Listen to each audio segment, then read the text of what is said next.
I drove back to Briar Glen hoping for a fragile truce, but my parents had prepared a public execution. Inside the dining room, I found 12 settings for 13 people. My father smiled that practiced, tight-lipped smile and announced there was simply no seat for disappointments. He thought he was shaming me into submission, but he did not realize that stripping away my place at the table only gave me the freedom to burn it down. The asphalt ribbon of Route 9 unspooled beneath my tires, gray and cracked, leading me inexorably back to the place I had spent the last decade trying to outrun. Briar Glen did not look different. It never did. The trees were skeletal against the slate sky of late November, stripping themselves bare for winter, and the air that seeped through my car vents smelled of wood smoke and damp leaves. It was the smell of nostalgia for some, but for me, it smelled like obligation. I gripped the steering wheel until my knuckles turned the color of old parchment. I was 33 years old. I was a woman who paid her own taxes, who had navigated the shark-infested waters of corporate marketing, and who could now laminate dough with the precision of a surgeon. Yet, as the mile markers counted down the distance to my parents' driveway, I felt myself shrinking. I was reverting. I was becoming the version of myself they preferred to interact with. The project, the subordinate, the disappointment. I rehearsed my lines aloud in the silence of the car. "Everything is fine," I said to the rearview mirror. My voice sounded thin. "I am just taking some time to recalibrate. I am focusing on freelance work." They were lies. Or at least, they were the sanitized, palatable versions of the truth that my parents required. The truth was messy. The truth was that 6 months ago, I had been escorted out of a glass-walled office in Chicago with a cardboard box in my arms, a victim of a merger that saw redundancy in my existence. The truth was that 3 weeks after the layoff, my engagement to Mark had dissolved not with a bang, but with a quiet, pathetic whimper. He had not wanted to marry a woman who was struggling. He had wanted a partner who looked good on an arm at gala dinners. When I stopped being a status symbol, I stopped being a fiancé, and the final truth, the one I guarded most jealously, was that I was not freelancing in marketing. I was waking up at 4 a.m. to feed a sourdough starter I had named Phoenix. I was spending my days covered in flour, baking artisanal loaves and intricate pastries that I sold at farmers markets and through a growing Instagram page. I was making half the money I used to, but I was sleeping for the first time in years. My father would not understand that. To Robert Hall, success was a title you could print on a business card. Baking was a hobby for housewives, not a career for a Hall. "I am doing this for Aunt Marilyn," I whispered, repeating the mantra I had used to convince myself to accept the invitation. My father's sister was the only splash of color in the monochrome portrait of my family history. She had called me 2 weeks ago, her voice trembling slightly, asking if I would be there. She had said she missed me. She had not mentioned my parents. For Marilyn, I would endure the curated interrogation my mother called dinner conversation. I needed coffee before I faced the lions. I pulled off the main road and navigated toward the center of town. Briar Glen was trying to gentrify, trading its rustic charm for overpriced boutiques, and the old diner had been replaced by a place called the Juniper Cup. The bell above the door chimed as I entered. The warmth hit me. Carrying the scent of roasted beans and cinnamon, it was crowded, filled with people home for the holiday, wearing wool coats and forced smiles. I ordered a black coffee and stepped to the side, checking my phone. No messages. My mother had not texted to ask when I would arrive. That was typical. She preferred to wait until I was late, so she could have a grievance ready to serve alongside the appetizers. "Hazel?"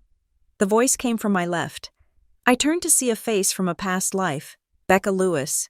We had been in the same chemistry class in high school. She looked tired, her blonde hair pulled back in a messy bun. Holding a carrier with 4 drinks, "Becca," I said, forcing a smile. "It is good to see you." She stepped closer, lowering her voice, her eyes darting around the cafe as if she expected the walls to have ears. "I heard you were coming back," she said. "I honestly did not think you would show up." I frowned. Why would I not? It is Thanksgiving. Becca shifted her weight, looking uncomfortable. Well, you know, she said, dropping her voice to a whisper, with everything going on at the house. My stomach gave a small, cold lurch. What is going on at the house? Becca looked at me, genuinely surprised. You do not know? Know what? I asked, my grip tightening on my purse strap. There is a rumor. Hazel, my cousin works at the clerk's office.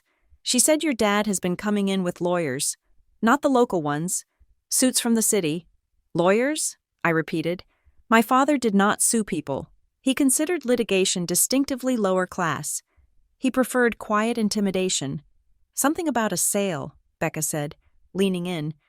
But the gossip is that they are trying to sell something that is not entirely theirs to sell. I thought it was about you, or maybe your brother. The barista called out Becca's order. She straightened up, looking guilty for having said too much. Look, maybe I got it wrong, she said, backing away. Just watch yourself. Hazel, your dad looked desperate last time I saw him, like a man cornered. She grabbed her drinks and fled, leaving me standing there with my black coffee and a sudden, sharp dread in the center of my chest. Desperate.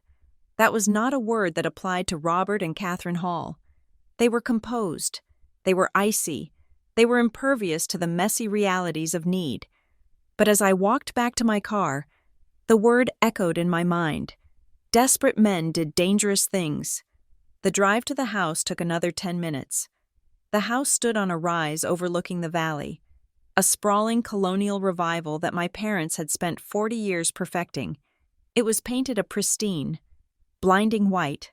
The hedges were trimmed into geometric submission. A wreath made of dried cranberries and pine cones hung on the front door, perfectly centered.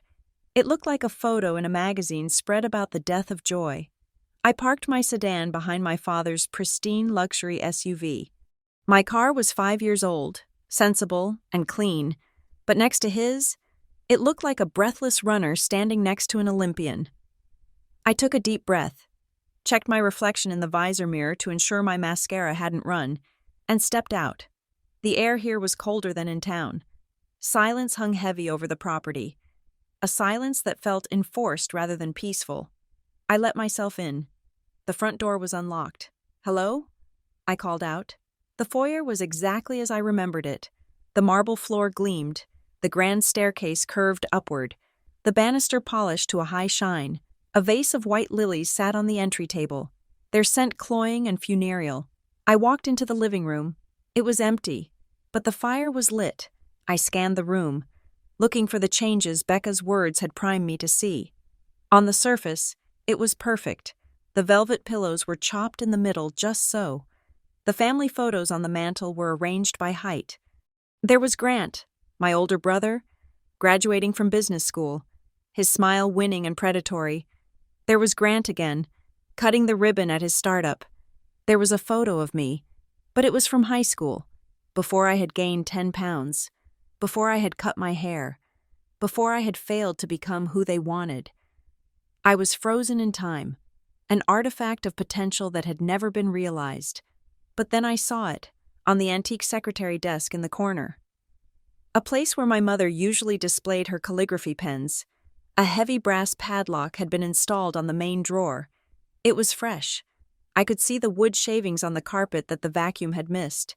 It was ugly and utilitarian, jarring against the delicate mahogany. I moved toward the kitchen and noticed something else. The fruit bowl on the sideboard was overflowing with lemons and limes. But tucked underneath the ceramic edge, barely visible, was a stack of envelopes. I pulled the corner of one out. It was red. Final notice. I shoved it back quickly as I heard footsteps clicking on the hardwood. Hazel. My mother stood in the doorway.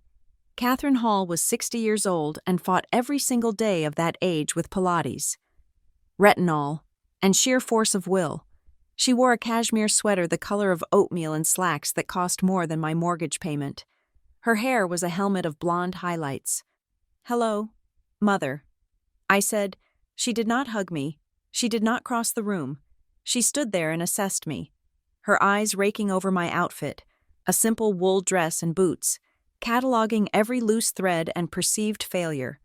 "You look tired," she said. It was not a concern.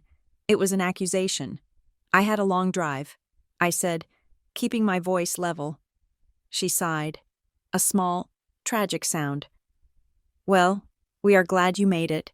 We were not sure if you could afford the gas." The barb was so practiced I almost admired the delivery. I ignored it. "Is Aunt Marilyn here?" "In the sunroom," she said, turning her back on me. "Come, the family is gathering." I followed her. The house felt colder than it should have. The thermostat was likely set low to save money, a petty economy that clashed with the expensive cashmere she wore. The sunroom was filled with the low hum of polite conversation. My father, Robert, held court near the wet bar. He was a tall man who had once been handsome before bitterness had etched deep lines around his mouth. He held a tumbler of scotch, his knuckles white. When he saw me, his eyes did not light up. They narrowed. "Hazel," he said. His voice carried across the room. "We were wondering when the prodigal daughter would grace us." I walked over, forcing my shoulders back. "Hello, Dad?" He leaned down and offered his cheek, a gesture that allowed him to avoid looking me in the eye. He smelled of expensive cologne and fear. It was subtle, masked by the alcohol. But it was there, a sharp, metallic tang of sweat. Becca was right. He looked thinner. His suit hung slightly loose at the shoulders. Mother clapped her hands gently to get the room's attention. "Everyone, Hazel is here," she announced.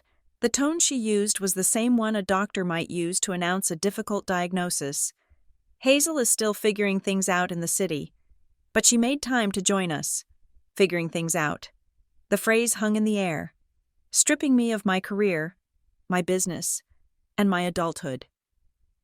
In 3 words, I felt the heat rise in my cheeks.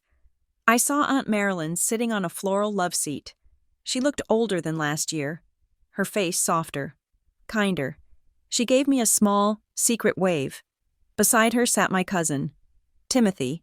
Timothy was 25, a quiet young man who worked in IT and usually avoided family gatherings like the plague. I made a beeline for them. "Hazel," Marilyn whispered, grasping my hand as I sat down. "You came. I told you I would," I said, kissing her cheek. Timothy nodded at me, looking awkward. He held a glass of sparkling cider like it was a grenade. "Good to see you." "Tim," I said, "I did not know you were coming."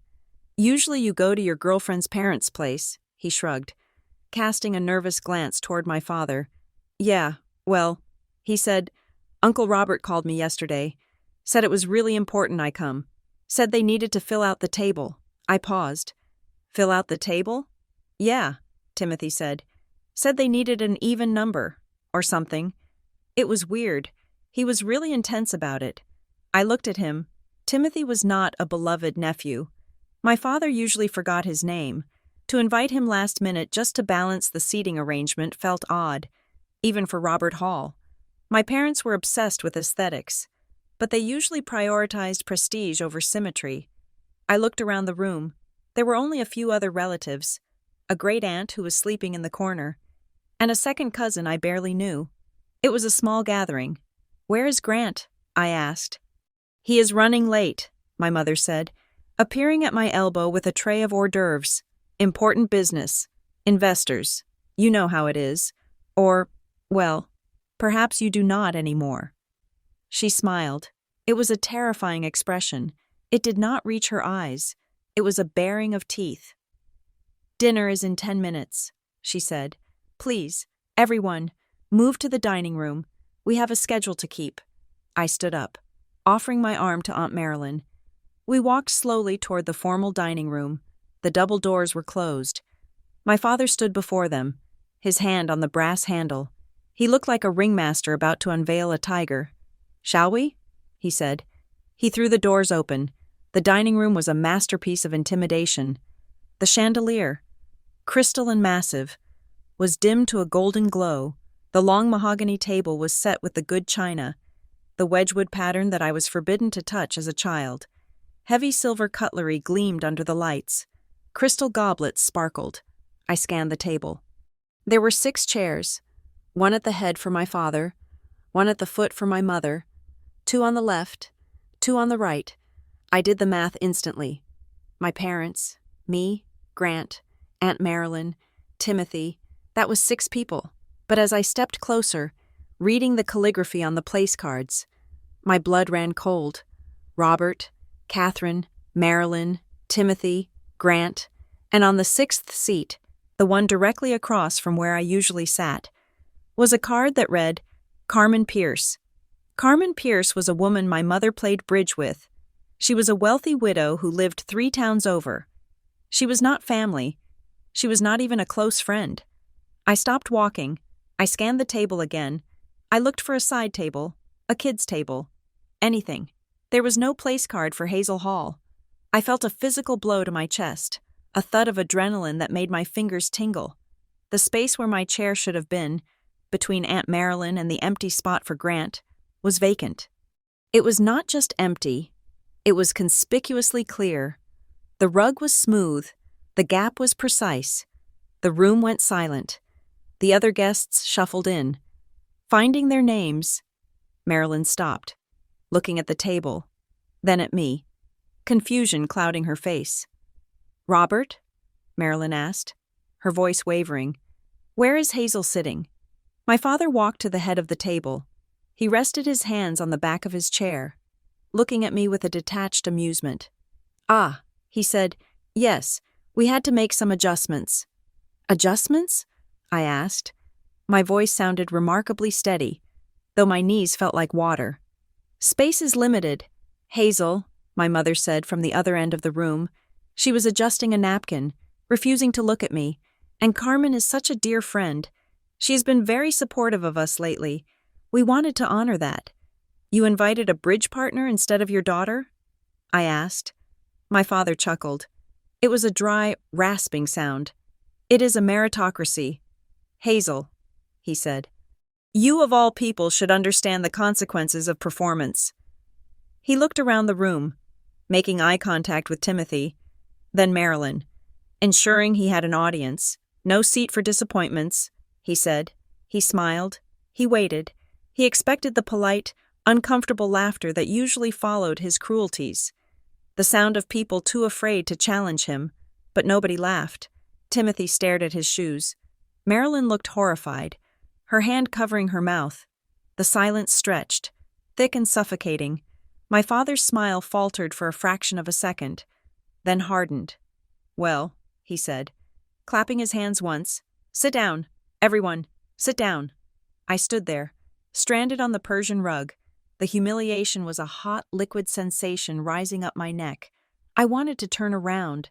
I wanted to run to my car and drive until the gas tank was dry. I wanted to cry. But then I looked at my mother. She was watching me out of the corner of her eye, waiting for the break. She wanted the scene. She wanted the tears. She wanted to be the victim of my emotional outburst so she could tell the story later. How Hazel ruined Thanksgiving. How Hazel was so unstable. I would not give it to her. I swallowed the lump in my throat. I forced the muscles of my face into a mask of brittle pleasantry.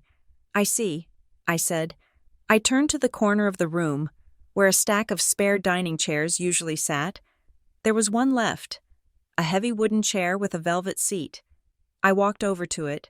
The wood felt cold under my hand. I lifted it. It was heavy, but I carried it with a straight back. I walked to the gap between Marilyn and the spot reserved for Grant. I set the chair down. It made a loud clack against the wood floor. I reached for a spare napkin from the sideboard. Mother was there instantly. She moved with the speed of a striking cobra. Her hand clamped over my wrist, her nails digging into my skin. Her perfume, lilacs and steel, filled my nose. No, she hissed. She did not shout. She whispered, but the venom in her voice was clear. She signaled to my father. He stepped forward. We cannot have it crowded. Hazel, my mother said, her voice suddenly loud and bright for the benefit of the room. It ruins the flow of service. She pulled the chair from my grip. I was too stunned to fight her. She dragged the chair back to the wall. Then, with a flourish, she picked up a small, decorative side table, a spindly mahogany thing that was meant to hold a plant. She marched it over to the spot where I had tried to sit. She placed it in the gap. On top of the table, she placed a framed print. It was one of those gold-leafed quotes she bought from high-end catalogs. It read, "Family is the anchor during the storm." She adjusted the frame so it faced the room. "There," she said, dusting her hands off. "That looks much better." She turned to me, her smile tight and terrifying. "You can grab a plate from the kitchen and eat in the sunroom." "Dear," she said, "once we have said grace, we would not want you to be uncomfortable in here. It is a bit formal for where you are in life right now." I stood there, looking at the side table. I looked at the quote about family. I looked at the empty space where my dignity was supposed to be. The message was not subtle. I was not just uninvited. I was being replaced by furniture. I was being erased. My father sat down at the head of the table. "Please, everyone, take your seats," he commanded. Marilyn looked at me, her eyes pleading. She looked like she was about to speak, to protest, to stand up and walk out with me. I caught her eye and gave a nearly imperceptible shake of my head. If I left now, they won. If I caused a scene, they won. I backed away slowly. "I am fine," I said, my voice sounding like it was coming from someone else. "I will check on the turkey." I turned and walked through the swinging door into the kitchen. As the door swung shut behind me, muting the sound of the dining room, I leaned against the counter and exhaled. My hands were shaking. I looked around the kitchen. It was messy. The staging area for the perfection in the other room, and there, sitting on the island, was the pile of mail I had seen earlier under the fruit bowl. My mother must have moved it when she saw me looking. I reached out and touched the top envelope. They wanted me to feel small. They wanted me to feel powerless. They wanted me to be the disappointment so they could be the saviors. But disappointments have nothing to lose. I took a deep breath, smelling the roasting turkey and the faint, underlying scent of rot. I was not going to eat in the sunroom. I was not going to leave. I was going to stay. And I was going to find out why they needed an extra chair for a bridge partner, why they needed to fill the table, and why my father's hands were shaking when he poured his scotch. I straightened my dress. I wiped the dampness from my palms. The night was young, and the oven was hot. I grabbed a carving knife to check the meat, the blade glinting under the fluorescent lights. "Let us see who actually owns the table," I whispered. I waited for the command to serve. The kitchen was a different kind of battlefield. If the dining room was where the war was declared, the kitchen was where the logistics of my humiliation were managed. I had retreated there under the pretense of checking the turkey. But really, I was looking for a purpose. In the vacuum of my parents' rejection, I reverted to the oldest instinct I had: usefulness. If I could not be the daughter they bragged about, perhaps I could be the servant they required. I rolled up the sleeves of my wool dress. The air was thick with the scent of sage, roasting poultry, and the caramelized sugar of sweet potatoes. It was a smell that should have been comforting. But in this house, it smelled like performance art. My mother, Catherine, swept in a moment later. She did not look at me. She went straight to the oven, opening the door to baste the bird. The heat blasted into the room, flushing her cheeks, but her expression remained as cool as marble. "I can help with the gravy," I said. I moved toward the drippings pan on the stove. I had made the gravy every year since I was 20. It was one of the few things I knew I did better than her. She intercepted me with a sharp intake of breath. "No," she said. She held up a hand, palm out, like a traffic cop stopping a jaywalker. "Not the gravy. Hazel, you know it is tricky this year. I am using a reduction. I do not want it to separate." I paused. My gravy never separated. I was a professional baker. I understood emulsions better than I understood my own emotions. "I can handle a reduction." "Mother," I said, keeping my voice mild. She gave a small, tight laugh. It was a sound devoid of humor. "Let us not take risks," she said. "Why do you not be helpful in a way that suits your current capacity?" She pointed to a bowl of radishes on the counter. You can slice the radishes for the salad, she said, thinly, and try not to cut yourself. I do not have time to look for bandages. I stared at the radishes. It was busy work. It was a task for a child who needed to be kept out of the way while the adults did the real work. She was relegating me to the garnish. I took the knife. I picked up a radish. I sliced it so thin it was translucent. I am fine, Mother, I said, the rhythmic thud, thud, thud of the knife against the cutting board providing a steady beat to my simmering anger. You do not need to worry about my stability, she hummed, a non-committal sound, and turned her back to me to whisk the gravy. We just want you to have a stress-free day, she said over her shoulder. Given everything you have lost this year, we thought it best not to burden you with responsibility. The knife slipped, just a fraction, and nicked my fingernail. I did not flinch. I kept cutting. The door from the hallway swung open, and Aunt Marilyn's sister-in-law, a woman named Beverly, who I saw perhaps once every 3 years, bustled in. She was holding an empty wine glass and looking for a refill. "Oh, Hazel," she cried, her voice pitched high with artificial delight. "I did not know you were hiding in here. I am just helping." "Beverly," I said, forcing a smile. She leaned against the island, swirling the dregs of her Chardonnay. She looked me up and down, her eyes lingering on my waistline. "You look good," she said. "A little tired, maybe, but good. Thank you." "So," she said, leaning in, her breath smelling of oaky white wine. "I heard about Mark. Such a shame. He was such a catch. A vice president. Was he not?" "He was." I said. I sliced another radish. Beverly clucked her tongue. "Well, you are still young," she said, in a tone that suggested I was actually quite ancient. "But the clock is ticking. Dear, you do not want to wake up at 40 without anyone to pass the silver down to. Have you thought about freezing your eggs? My neighbor's daughter did it. Cost a fortune. But at least she has insurance." The panic flared in my chest, hot and familiar. It was the old ache, the feeling that my value was depreciating with every fiscal quarter. In my parents' world, a woman without a husband or a high-powered career was an asset with negative equity. I'm focusing on my business right now. "Beverly," I said. "Oh, yes," she said, waving a hand. "The muffins. That is sweet. But I'm talking about real life. Hazel, children, legacy. You do not want to be the end of the line." I set the knife down. I turned to her. "I am 33. Beverly, not 90. And I think there are worse things than being the end of a line that creates misery." The kitchen went silent. My mother stopped whisking. Beverly blinked, her mouth slightly open. I smiled, picked up the bowl of radishes, and walked past her. "Excuse me," I said. "The salad is waiting."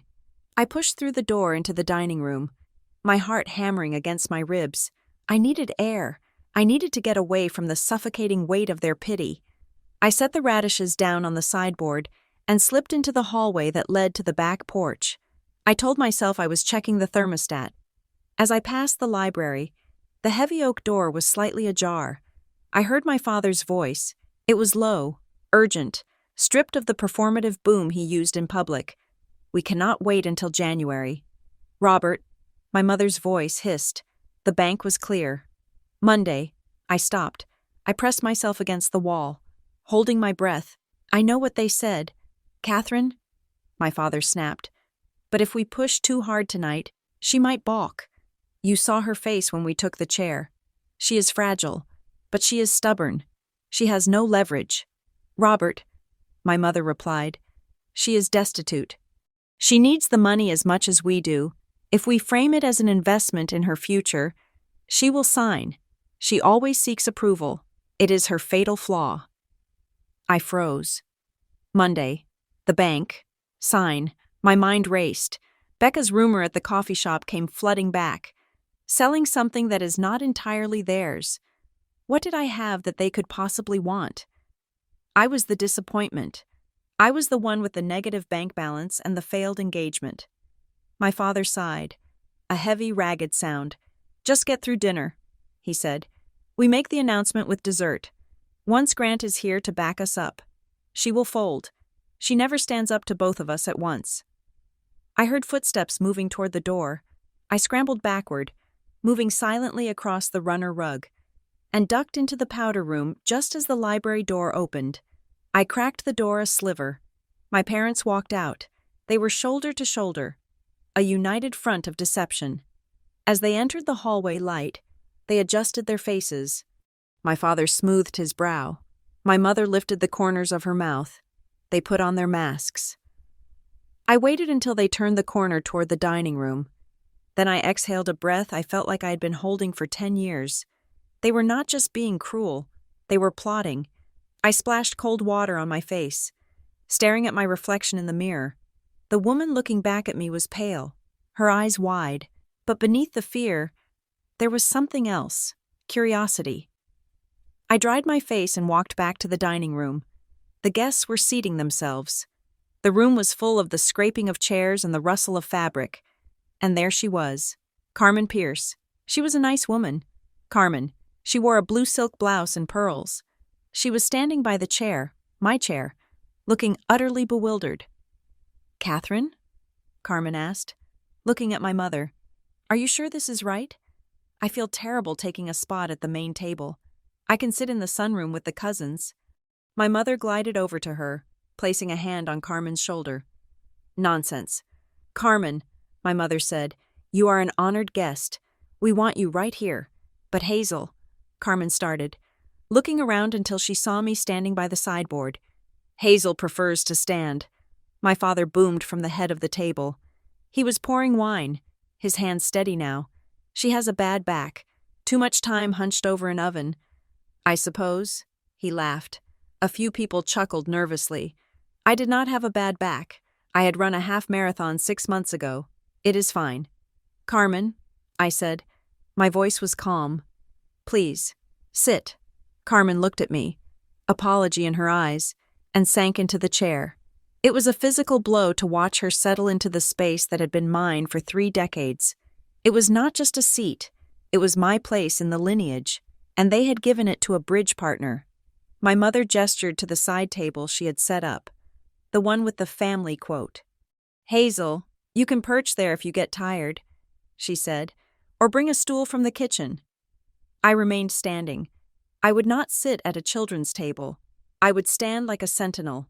"Let us pray," my father said. The room quieted, heads bowed, hands reached out to clasp neighbors. I stood outside the circle. No one reached for my hand. I clasped my own hands in front of me, interlacing my fingers so tightly they turned white. "Lord," my father began, his voice rich and baritone, "we thank you for this bounty. We thank you for this home, which we have worked so hard to maintain." He paused.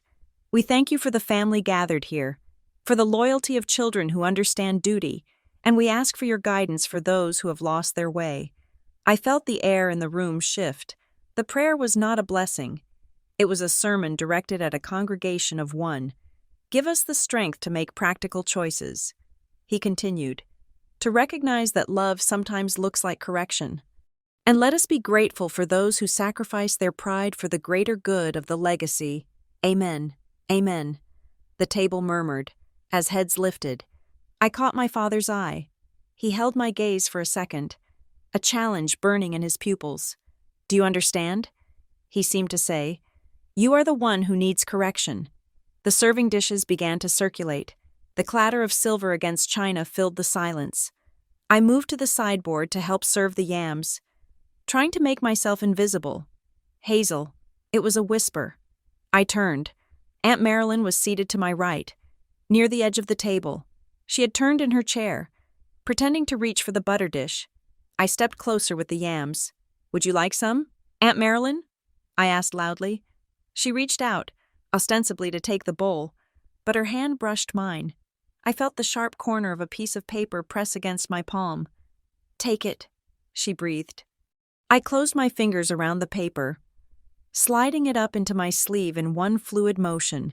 It was a move I had learned in high school to pass notes, a skill I never thought I would need at a Thanksgiving dinner.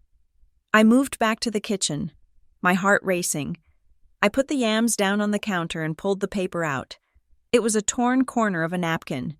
Written in Marilyn's shaky, looped cursive were 5 words. "Don't sign anything tonight. Promise me." I stared at the note. The ink was slightly smeared. Sign anything. The connection clicked into place. The lawyers, the deadline, the bank appointment.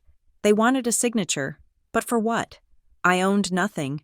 My car was in my name, but it was worth $4,000 on a good day. My business was an LLC, with assets consisting of 2 commercial mixers and 50 pounds of flour. I shoved the note into my pocket. I needed to think. I needed silence.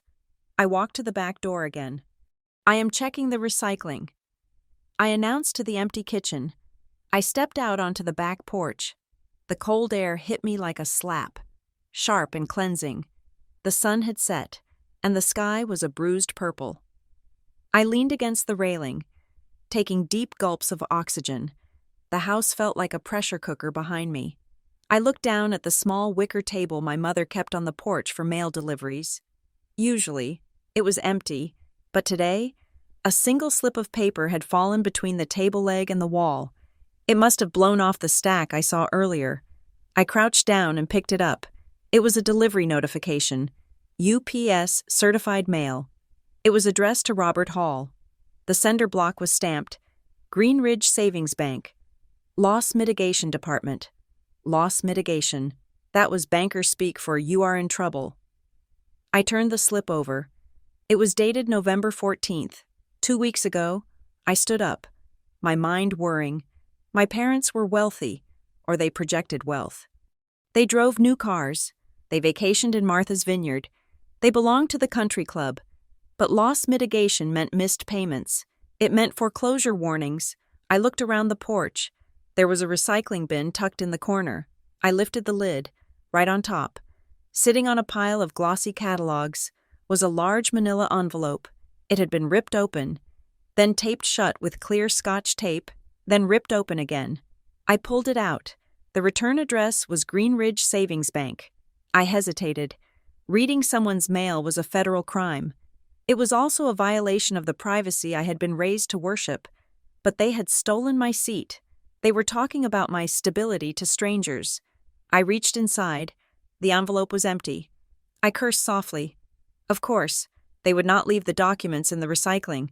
But as I went to slide the envelope back, I noticed something stuck to the adhesive on the flap. It was a sticky note, bright yellow, with my father's handwriting on it. "Notary coming Monday at 9. Need H to sign the quitclaim for Ashpine." Ashpine. The world tilted on its axis. Ashpine Lodge was the cabin on Lake George. It was the crown jewel of our family. My grandfather had built it. We spent every summer there. I had learned to swim off its dock. I had had my first kiss behind the boathouse. I thought my parents owned it outright. Need H to sign the quitclaim. H was Hazel. Why did I need to sign a quitclaim deed for a property I did not own? Unless I did own it. The realization hit me with the force of a physical blow. I remembered my grandmother. She had died 10 years ago. She had been a sharp, formidable woman who had never fully trusted my father's entrepreneurial spirit. She had always pulled me aside, telling me to be smart, to be independent. Had she left me a share of the cabin? Had my parents hidden it from me? I shoved the envelope back into the bin, minus the sticky note, which I stuck to the inside of my bra strap. I needed that proof. I smoothed my hair. I fixed my expression. I was no longer the sad, displaced daughter. I was a detective. I walked back inside. The dining room was loud now. Wine was flowing. My father was telling a story about a golf game, his hands animating the air. I walked past him and found my mother near the buffet, refilling the cranberry sauce. "Mother," I said. She jumped slightly, splashing a drop of red sauce onto the white tablecloth. She frowned at the stain. "Hazel, do not sneak up on me," she snapped. I kept my voice low, intimate. "Why is my seat gone?" "Mother? Really?" She froze. She did not look at me. She dabbed at the stain with a napkin. "I told you," she said. "Space. Carmen." "No," I said. "You could have added a chair." You have done it before. You removed me. Why? She finally looked at me. Her eyes were cold, hard chips of blue ice. We are correcting expectations. Hazel, she said. Her voice was chillingly calm. You have been drifting. You have been failing. We needed you to understand that your place at this table is not a right. It is a privilege. And until you contribute to this family instead of embarrassing it, you will stand. It was brutal. It was designed to break me. But it didn't. Because I knew about Green Ridge Savings Bank. I knew about Ashpine. I knew about the notary. They were not punishing me because I was a failure. They were punishing me to break my will so I would sign away an asset I did not even know I had. They needed me to feel small so they could steal from me. A slow, cold anger uncoiled in my stomach. It was not the hot, teary anger of a child. It was the calculated fury of a woman who realizes she has been played. Okay, I said softly. Okay, she repeated, suspicious of my surrender. I understand, I said. I will behave. I walked away. I went to the corner of the room and poured myself a glass of water. I leaned against the wall, watching them. I watched my father's hand shake as he lifted his glass. I watched my mother's eyes dart to the grandfather clock, checking the time. I watched the way they exchanged glances whenever Grant's name was mentioned. They were terrified. They were broke. And they were counting on me being too stupid and too beaten down to notice. I took a sip of water, no seat for disappointments. I thought, fine, I did not need a seat. I needed the truth, and I was going to get it before the pumpkin pie was served. The dinner plates were cleared with a clatter that felt aggressive, the sound of china hitting china echoing like small gunshots in the high-ceilinged room. The turkey, now a picked-over carcass, was carried away by my mother with a reverence she never showed living people. The gravy boat, the mashed potatoes, the untouched cranberry sauce, all of it vanished into the kitchen, leaving the mahogany table bare except for the crystal water glasses and the centerpiece of dried corn and wheat stalks. Usually, this was the moment for coffee and pie. Usually, the tension would diffuse slightly as the tryptophan set in and the men loosened their belts. But not tonight. Tonight, the air remained tight, vibrating with an unspoken agenda. My father, Robert, did not move from the head of the table. He sat with his hands clasped before him, his knuckles white, resembling a corporate CEO about to announce a massive downsizing rather than a patriarch hosting a holiday meal. I remained standing near the sideboard. My legs ached. The humiliation of being the only person without a seat had settled into a dull, throbbing burn, but I refused to lean against the wall. I would not give them the satisfaction of seeing me slouch. Stay seated, everyone, my father announced. His voice cut through the low murmur of conversation between Aunt Marilyn and Carmen. We are going to do things a little differently this year. We have a family matter to discuss before dessert. Carmen looked up, startled. Oh, Robert, she said, clutching her napkin. If this is private family business, perhaps I should step into the sunroom? No, my mother said, re-entering the room from the kitchen. She smoothed her skirt, her face composed into a mask of serious purpose. You stay right there. Carmen, you are a friend of this house. We value your perspective. Besides, we want witnesses to our transparency. Transparency. The word hung in the air, heavy and false. I watched my mother move to the buffet table, the long walnut console that ran along the far wall. She bypassed the pie server and the stack of dessert plates. Instead, she reached behind a decorative porcelain tureen and pulled out a folder. It was a thick, navy blue legal folder. She carried it to the table and placed it down in front of my father. As she turned, her eyes flicked to me. It was a quick, assessing glance, like a hunter checking a trap. Hazel, come closer, she said. You should hear this too. I stepped forward, moving away from the safety of the wall. As I approached the table, I saw the label on the folder. My mother had printed it out on her label maker. The font crisp and sans serif. Hazel Hall, documents. My hands went cold. The blood seemed to drain from my extremities, rushing to my core in a primal flight response. I had expected a lecture. I had expected an intervention about my lifestyle or my baking business. I had expected them to hand me brochures for a career counseling center or a dating service. I had not expected a legal file. "What is this?" I asked. My voice was steady, but my heart was hammering against my ribs like a trapped bird. My father placed his hand on the folder. "We have been doing some thinking, Hazel," he said, "about the future, about legacy." He looked around the table, gathering the attention of the room.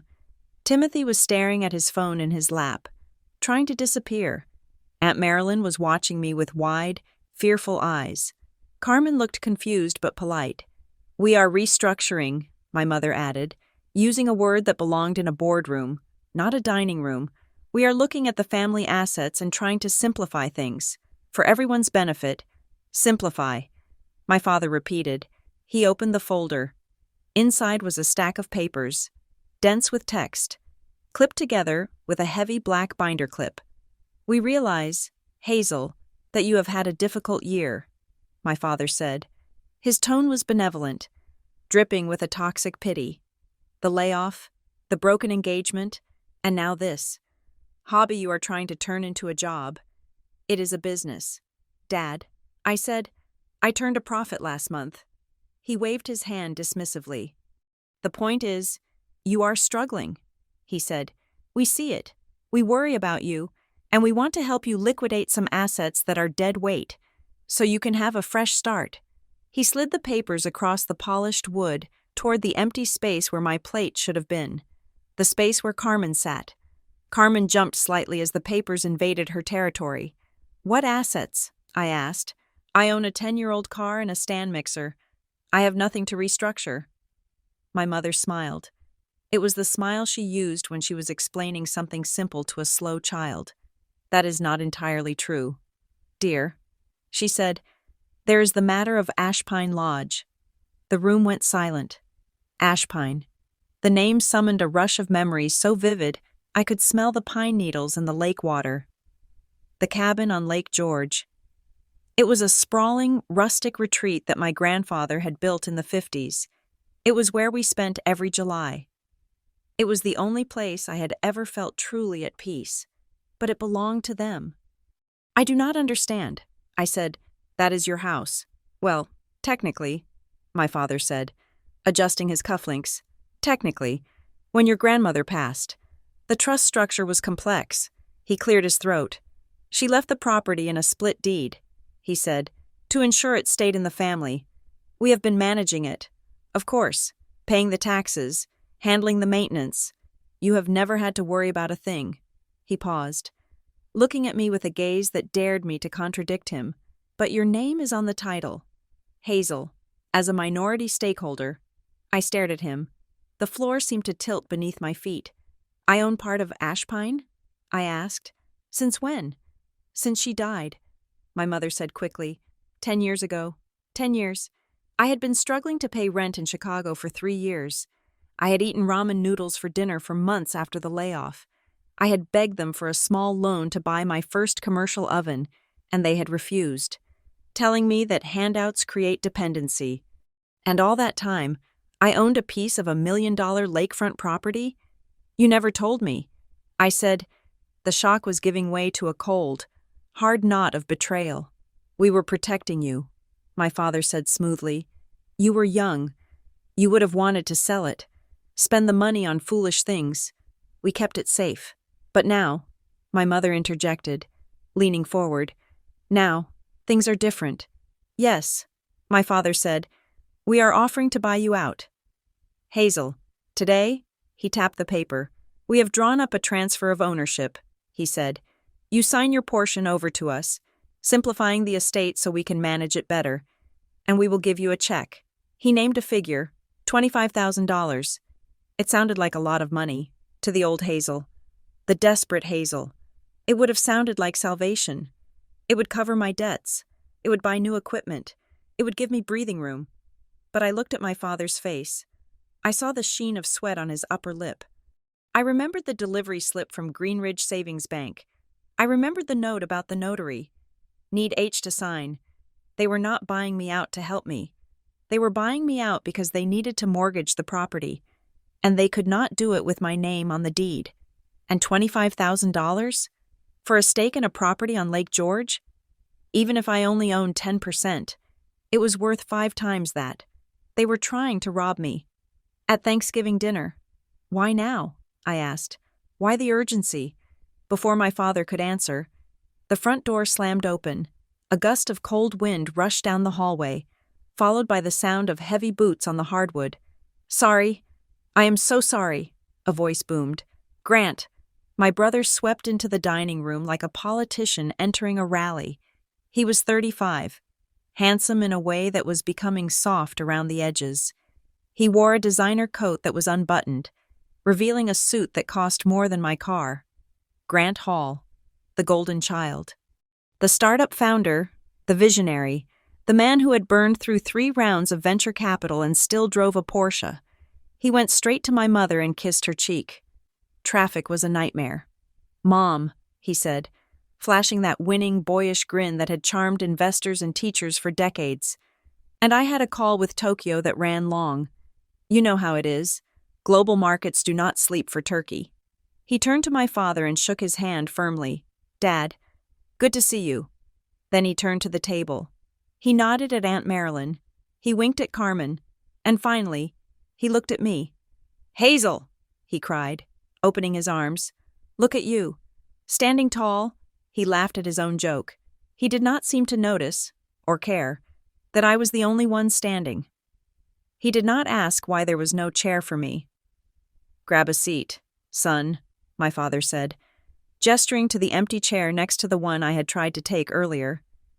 Grant sat down. He filled the empty space effortlessly.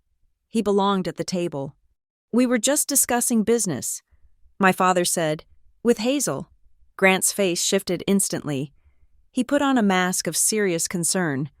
Right, he said. The cabin. He looked at me, his eyes wide and sincere. Hazel. Listen, he said. Mom and Dad told me about the plan. I think it is really generous of them. Honestly, generous, I repeated. Yeah, Grant said. He reached for a roll from the basket, buttering it liberally. Look, I know things have been rough for you. The baking thing is cute. But let us be real. You need capital. And this? This is found money. He took a bite of the roll. And honestly, Hazel, he said, chewing, you do not use the place. When was the last time you went up there? 3 years ago? I go up all the time. My kids love it. It is part of their childhood. His kids. He had twins. 4 years old. They were the heirs apparent. So, let me get this straight. I said. I looked from Grant to my father. You want me to sign away my legal rights to the family home for a fraction of its value, so that Grant's children can enjoy it? It is not just that. My mother said. She was gripping the edge of the table. It is about family unity. Grant is building something real. His company is at a critical juncture. There it was. The truth. Peeking out from behind the curtain. His company. Grant needs money. I said. Grant stopped chewing. He looked at my father. My father cleared his throat. Grant's business is expanding, my father said. He has a liquidity crunch. Temporary. We want to help him. We want to leverage the equity in the cabin to give him a bridge loan, but we cannot do that if the title is clouded with your name. Clouded. My name was a cloud. A stain. So, I said, my voice rising slightly, you want me to give you my property so you can take out a loan to give to Grant? Grant leaned back, looking hurt. You make it sound so transactional. Hazel, he said, it is family. We help each other. When you needed space, after the wedding fell apart, we gave you space. Now I need capital. It is the same thing. It was not the same thing. Space cost nothing. Equity cost everything. And suddenly, the missing chair made perfect sense. It was not just an insult. It was a negotiation tactic. They had removed my seat to destabilize me, to make me feel like an outsider, to make me feel like I was not really part of this family unless I earned my way back in. They wanted me to be so desperate for their approval, so desperate to be included, that I would sign anything just to be allowed to sit down. The family quote on the side table mocked me. Family is the anchor. No, family was the shackle. I looked at the documents. The signature line was tabbed with a little yellow sticky flag. Sign here. I looked at my father. I need time to review this. I said. My father's smile didn't waver, but his eyes hardened. There is nothing to review. He said, it is a standard quitclaim. It is a legal document transferring real estate. I said, I want a lawyer to look at it. A lawyer? Grant scoffed. Hazel, come on. Do not be dramatic. We are not suing you. We are giving you 25 grand. I want to read it. I said, I will take it home tonight. I will let you know tomorrow. No, my father said. The word was sharp, like a crack of a whip. We need it done tonight, he said. Why? I asked. If it is just a restructuring? Because the notary is coming Monday morning, my mother blurted out. She clapped her hand over her mouth instantly.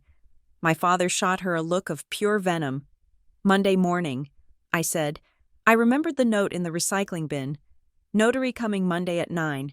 So you have already set up the loan. I said, you just need my signature to close it. My father stood up. He was a tall man, and he used his height as a weapon. Hazel, enough, he said.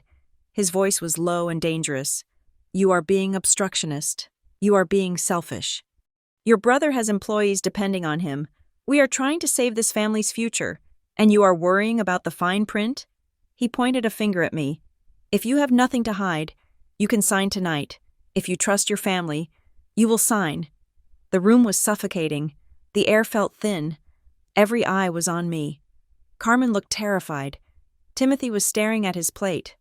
Grant looked annoyed, like I was a waiter who had brought the wrong order. But Aunt Marilyn moved. She sat up straighter. She placed her hand on the table. Robert, she said. Her voice was quiet, but it carried. Robert, she is right. She should be allowed to read it. It is her property. My mother snapped. It happened so fast it made me flinch. She slammed her hand down on the table, the silverware jumping. Stay out of this! Marilyn! She screamed.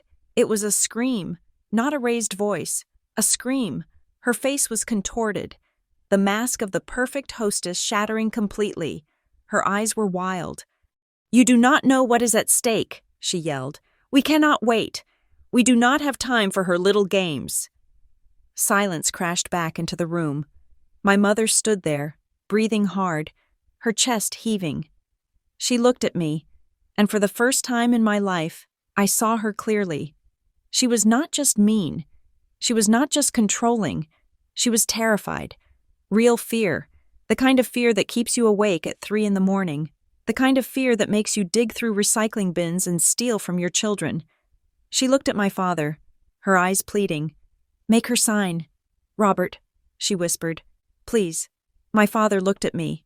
He did not look like a CEO anymore. He looked like an old man who had gambled everything and lost. But instead of honesty, he chose force. Hazel, he said, his voice grim. Pick up the pen. I looked at the pen lying on top of the papers. It was a Mont Blanc. Heavy, expensive. I looked at the empty space where my chair should be. I looked at Grant, who was checking his watch, bored by the drama. They thought I was weak. They thought I was the girl who cried in her room when she didn't get an A. They thought I was the woman who let her fiancé walk away without a fight. They were wrong. I am not signing. I said. The words were soft, but they filled the room. Grant laughed, a short, disbelief bark. Hazel, don't be an idiot. I am not signing. I repeated, louder this time. Not tonight. Not until I know exactly what this is. My father's face turned a mottled red. You ungrateful little... He started to move around the table. I took a step back. I am going to the bathroom, I said. I need a moment. You sit down, my father roared. I do not have a seat. Dad, I yelled back. The sentence hung there. I pointed to the gap in the table. You took my seat. You made me stand. So I am going to walk away. I turned on my heel. Hazel, my mother cried. Hazel, come back here. I walked out of the dining room. I walked into the hallway. My legs were shaking so hard, I thought I might fall. But I kept moving. I did not go to the bathroom. I went to the front hall closet. I grabbed my coat. I fished my phone out of my pocket. My hands were trembling as I unlocked the screen. I scrolled through my contacts until I found the name I needed. Tessa Vaughn, paralegal. I hit call. I pressed the phone to my ear as I walked out onto the front porch, into the freezing night air. Pick up, I whispered. Please, pick up. The phone rang. Once, twice, behind me. The front door opened. Hazel, Grant's voice. He sounded angry now. You are making a mistake. I walked down the steps, toward my car, toward the darkness of the driveway. Hello? Tessa's voice was sleepy. Hazel? Is everything okay? Happy Thanksgiving. Tessa, I said, I need you to wake up. I need you to listen to me. I turned back to look at the house. Grant was standing in the doorway, silhouetted by the warm light of the foyer. He looked like a shadow puppet. I have a document, I said into the phone, and I think my parents are trying to steal a house from me. I heard Tessa shift on the line. The sleepiness vanished. Read it to me, she said. I looked at Grant. He took a step onto the porch. Come back inside. Hazel, he said. We can talk about the number, maybe 30,000. I looked at him. I am not coming back in. Grant, I said. I turned my back on him. I pulled the folded piece of paper. The summary page I had swiped from the folder when my mother slammed her hand down, out of my pocket. I walked to my car, turned on the headlights so I could see, and began to read. The cold air of the driveway bit through my thin wool coat, but I barely felt it. My adrenaline was a furnace. I stood in the shadow of my car, phone pressed to my ear, the summary page I had stolen from the dining room trembling in my hand under the glare of the headlights. Hazel? Tessa's voice was crisp now, the sleep gone. Read me the clause under grantor assurances. I squinted at the paper. It was legal jargon, dense and deliberately obtuse. It says the grantor hereby warrants full title and right to convey, free of all encumbrances, except as noted in Schedule B. I read, and then further down something about quitclaim for the purpose of title unification preparatory to refinancing. There was a silence on the line. It was the kind of silence that happens before a car crash. Hazel, Tessa said, her voice dropping an octave. This is not a restructuring. This is a bailout. What do you mean? I asked. Title unification preparatory to refinancing, she repeated. That means they are trying to take out a new loan, a big one, or they are trying to modify an existing one that is in trouble. But they cannot do it because your name is on the deed. No bank will lend to them if a percentage of the collateral is owned by someone who hasn't signed the mortgage. She paused. Hazel, if they are offering you $25,000, that is hush money. If you own even a fraction of Ashpine Lodge, your share is worth way more. But more importantly, if they need to refinance this badly, it means they are underwater. I looked back at the house. The windows glowed with warm, golden light. It looked like the perfect American home. Inside, my mother was probably serving coffee. Inside, they were likely telling the guests that I was having an episode. They have a notary coming Monday. I said, then they are desperate. Tessa said, banks don't send notaries on Mondays unless the paperwork is already late. Hazel, do not sign that paper. If you sign a quitclaim, you lose your leverage. You lose the asset. And if they default on whatever loan they are trying to get, the bank takes the cabin anyway. I felt sick. How do I even own it? I asked. I never signed anything to get it. Inheritance works differently, Tessa explained. If your grandmother left it in a trust or a life estate with a remainder interest to you, you would own it automatically upon her death. You wouldn't have to sign anything to receive it, but you definitely have to sign to give it away. Grandma, I whispered. My grandmother, Eleanor. She had been the only person in the family who didn't care about appearances. She drove a rusted station wagon until the day she died. She used to tell me, Hazel, never let them polish you until you disappear. She must have known. She must have known my father would leverage every asset he touched until it broke. I gotta go. Tessa, I said, I need to go back in. Be careful, she said. Get proof. Take pictures. Do not let them bully you. I hung up. I did not go back inside immediately. I stood there, looking at the house. The initial shock was fading, replaced by a cold, hard clarity. They had lied to me for 10 years. They had hidden my inheritance. And now, when their own financial house of cards was falling, they expected me to be the glue that held it together, and they expected me to do it for pennies. While standing up at dinner, I walked back up the porch steps. Grant was gone. The front door was closed. I opened it and stepped into the foyer. The heat of the house hit me, smelling of cinnamon and betrayal. I hung my coat up. I checked my reflection in the mirror. I looked pale, but my eyes were bright. I did not look like a victim. I looked like a creditor. I walked back toward the dining room, but stopped when I saw Aunt Marilyn coming out of the powder room. She froze when she saw me. Her face was blotchy, like she had been crying. Aunt Marilyn, I said softly. She looked at the dining room door, then at me. She grabbed my arm and pulled me into the library, the room where my parents had been whispering earlier. Hazel, you have to leave, she whispered. Just go. They are frantic. Your father is drinking again. I am not leaving, I said. I pulled her hands into mine. Marilyn, did you know? She looked down.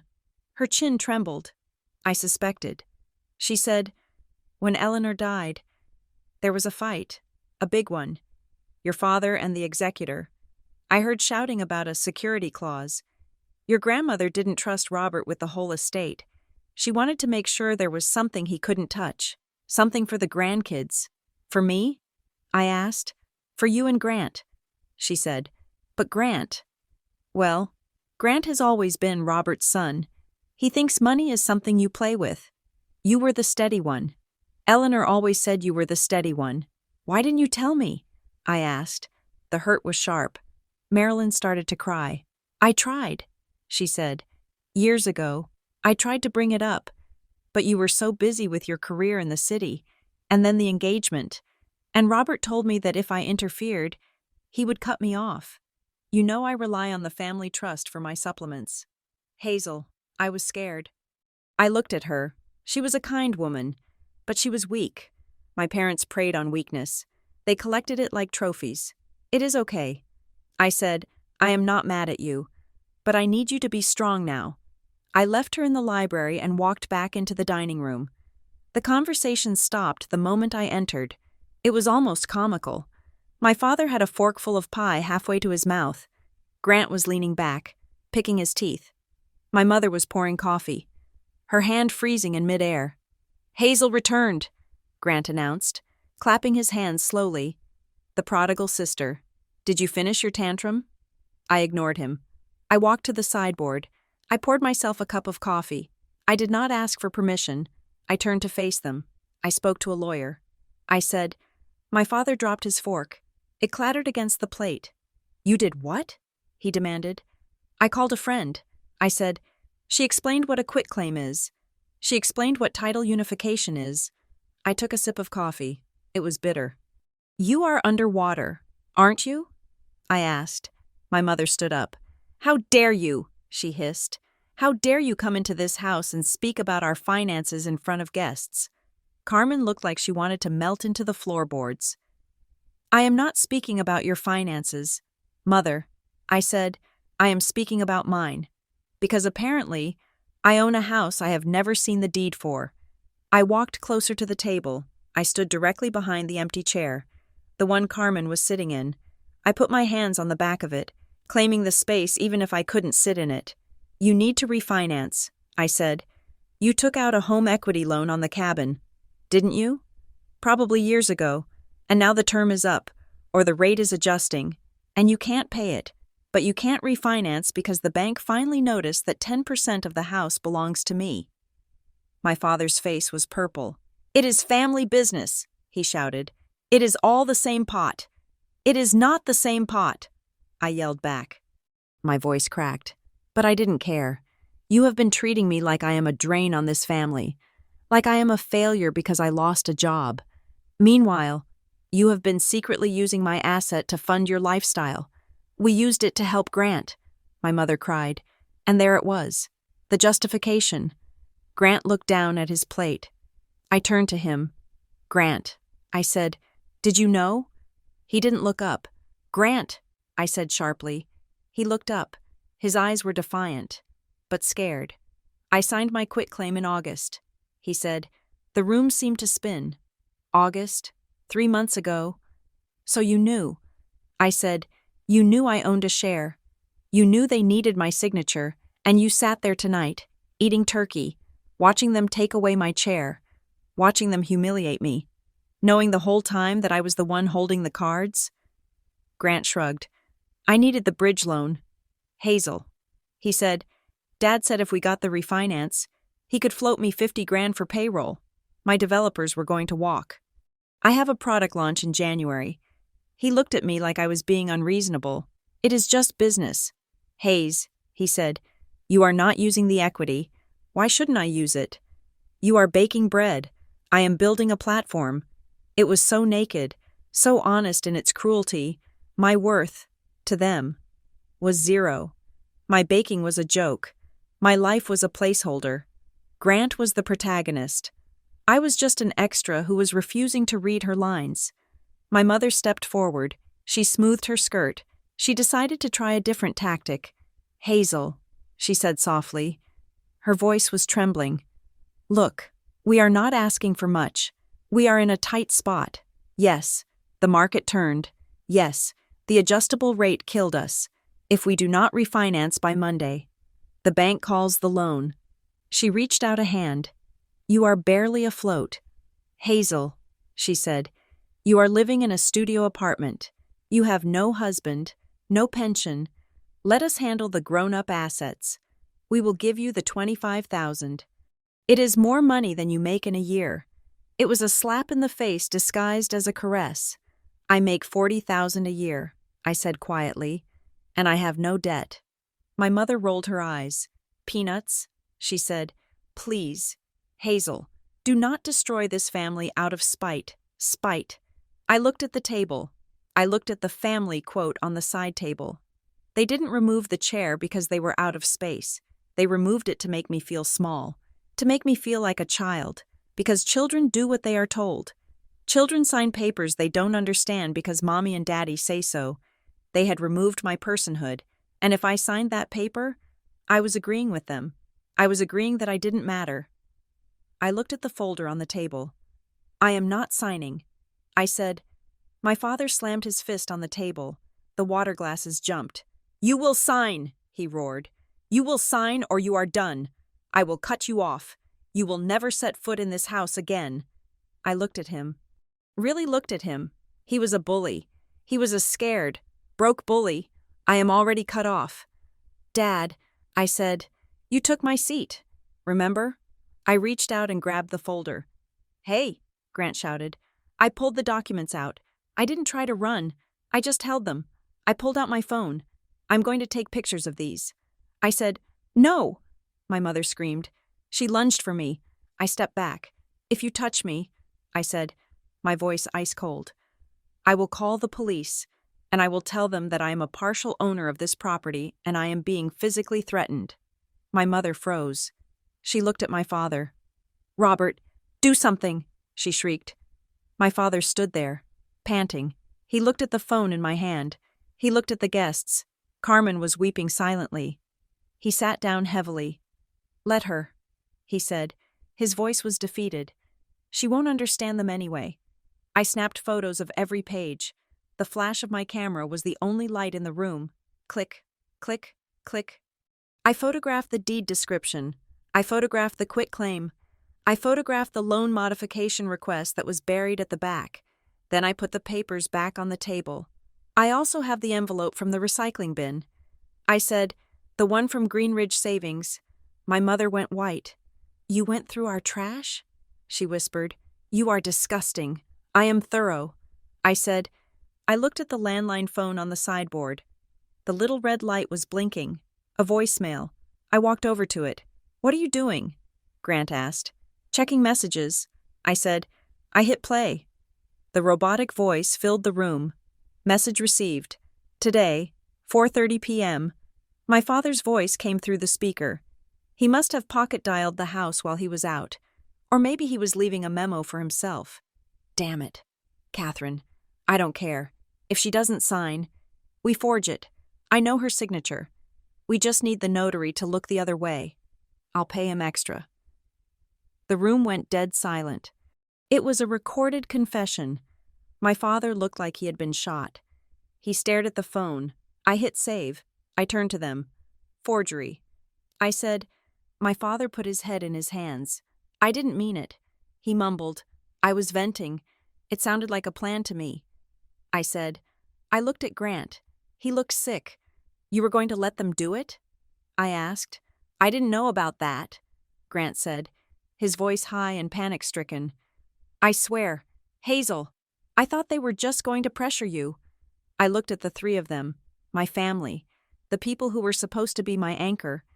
They were willing to commit a felony to erase me. I picked up my purse from the floor where I had dropped it. I am leaving now, I said.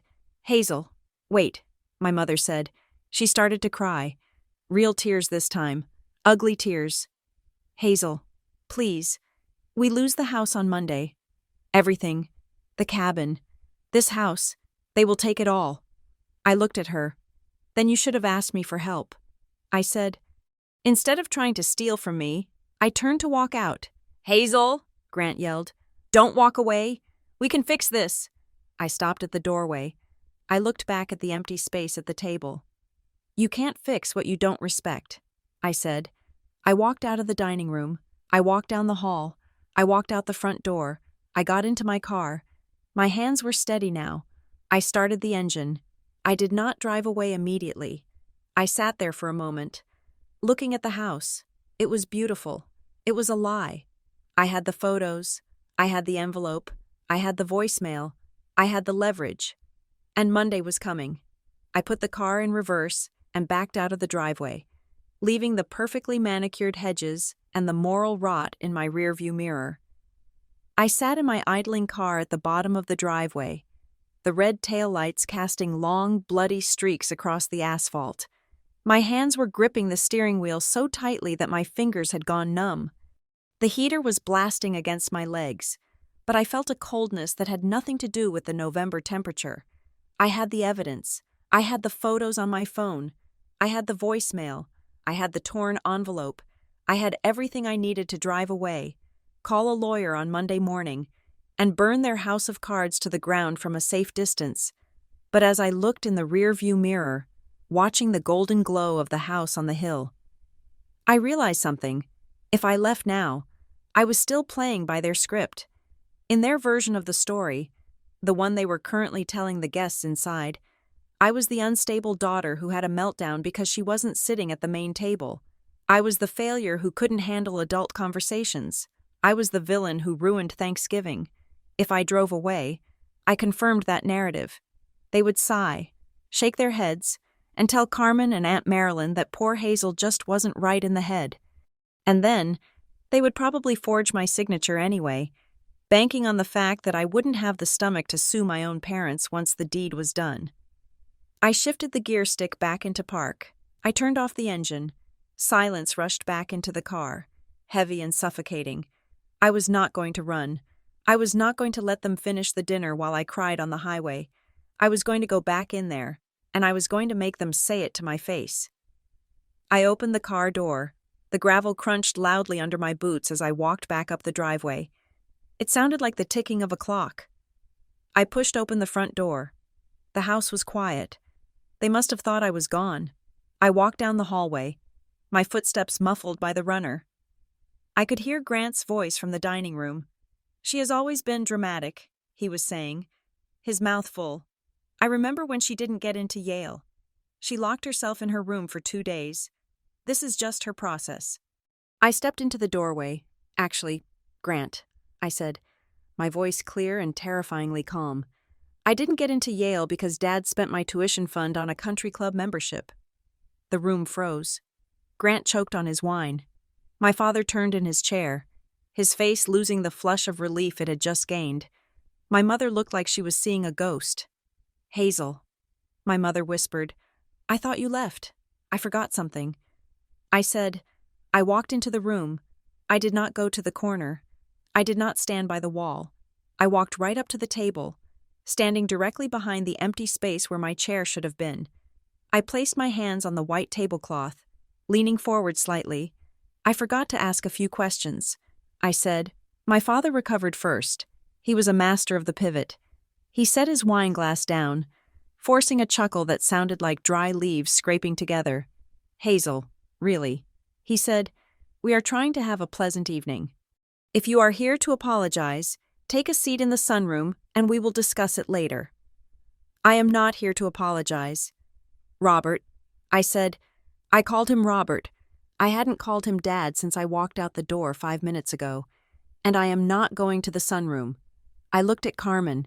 She was staring at me, her fork suspended halfway to her mouth.